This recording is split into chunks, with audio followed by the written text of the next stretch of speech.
Dry powders like we were talking about, what's these? Host, capture. Of course, we want to vacuum first. Some of you may not be familiar with what a pile lifter is. Pile lifters are wonderful. They're just expensive. What they are is a glorified vacuum cleaner, but the cylindrical brush is, instead of like this, it's great big, and there's two of them. One is revolving in this direction. The one behind it is revolving in the opposite direction. So what's it doing? It's combing. And they call it a pile lifter because if you've got some old cut pile that's kind of flattened down and ugly and horrible looking, this thing will just pull all that up, pull all the garbage up and everything else. Potting soil, white powder residue.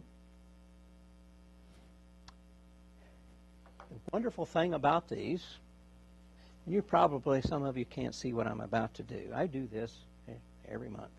It's getting to the point where I can see them anymore. We're going to have to do something about that. She knows that this stuff, it smells so nice. Baking soda. Fido had a little accident.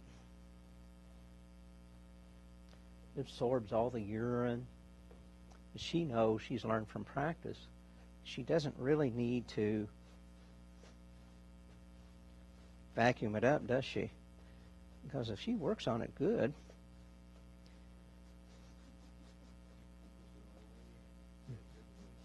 it can disappear. Now my spot is gone, the odor is gone, and you come along and you clean, and she calls you that there's these white spots everywhere. And this is, again, one of the reasons that we want to ask that simple question. I think half the time you'll discover that they're using something like that. Have you ever seen a dog yet that didn't use the bathroom and the carpet?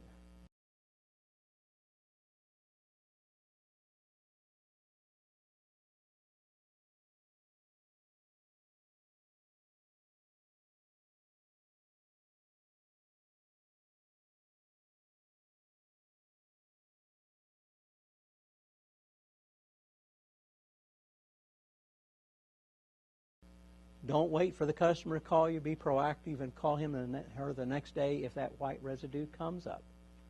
You know it's going to come up. You told her to vacuum it up. You want to be sure that there was no problem. A problem explained up front is called education. A problem explained after the fact is called an excuse. Always bear that in mind. Photocopier toner. Well, usually it's not this bad. That was an explosion. I found that on the web. I thought, holy cow, that's unbelievable. I could see something went wrong somewhere. I think this is pretty well hopeless. But photocopier toner, very thoroughly vacuumed.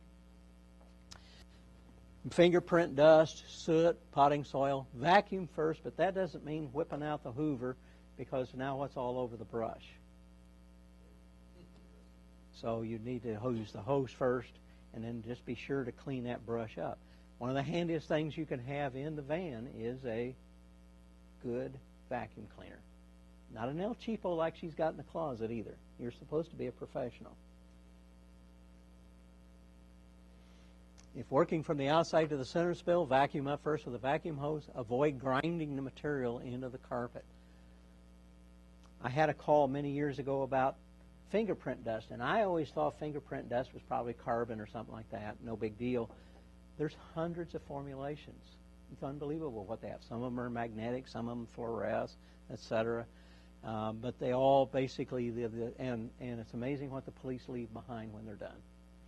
They leave a mess. Then it's up to the customer, the poor victim, to take care of the problem. Be sure to clean your brush after you vacuum.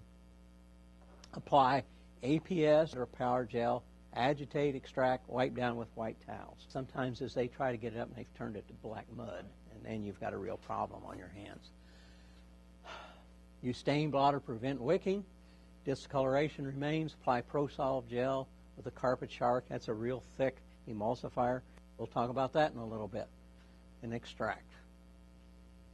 And of course, if customers try to remove it before you or people's walked all over the place, you've got a bigger problem. we're going to spend most of today on this. There is a set of DVDs from the last time we did a spotting class, plus most of that I did in the lab, and I just grabbed a bunch of stuff and stained them. That's available. Again, a stain removal guide.